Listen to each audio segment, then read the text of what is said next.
بسم الله الرحمن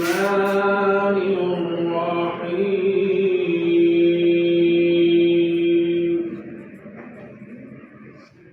والتين والزيتون وطور سينين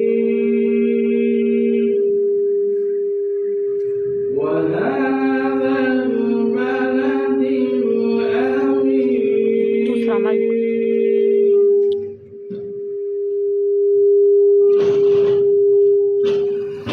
لقد خلقنا الإنسان في أحسن تقويم ثم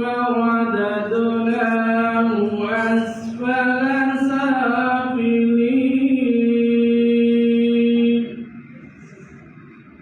إلا الذين آمنوا وعملوا الصالحات فلهم أجر غير ممنون فما يكذبك بعد بالدين